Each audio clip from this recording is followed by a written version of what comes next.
और चले बढ़ते आगे इधर मध्य प्रदेश की 19 लोकसभा सीटों पर कांग्रेस उम्मीदवारों की घोषणा नहीं होने पर बीजेपी ने कांग्रेस पर हमला बोलते हुए कहा कि कांग्रेस उम्मीदवारों की खोज के लिए विज्ञापन और होर्डिंग लगाए।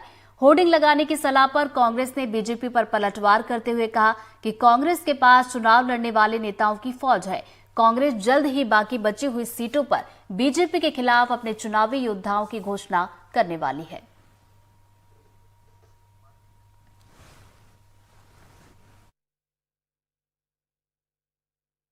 भारतीय जनता पार्टी के सामने प्रत्याशी खड़े होने की क्षमता नहीं है कांग्रेस के लोगों पे। उनके नेता ने, राहुल गांधी ने कहा कि बड़े नेताओं को चुनाव लड़ना चाहिए।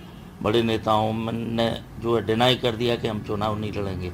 सिंधिया जी के सामने कोई चुनाव लड़ने के लिए तैयार नहीं है।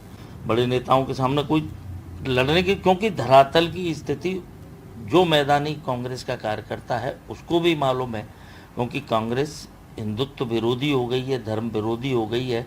राम मंदिर के मुद्दे पे उसके आमंत्रण को ठुकराना, इन सब कारणों से कांग्रेस का छोटा या मैदानी कार्यकर्ता भी कांग्रेस के नेतृत्व से क्रुद्ध है और वो काम करने की स्थिति में नहीं, अपनी मानसिकता बना पा रहा है। इसके कारण से प्रत्याशी कोई लड़ने तैयार नहीं है। उनको मालूम है कि चुनाव में जेब से पैसा खर्च होगा और हार फिर भी निश्चित होना है। देखो, कांग्रेस को उनकी सलाह की आवश्यकता नहीं है। कांग्रेस में कोई टोटा नहीं पड़ा।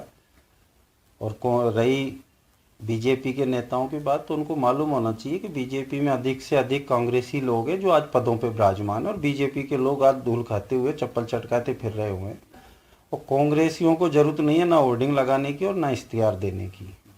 अगर बीजेपी वालों को ये लगता है कि उन्होंने कोई बड़ी ताकत है, तो ये समय आ रहा है, ज़्यादा लंबा नहीं है।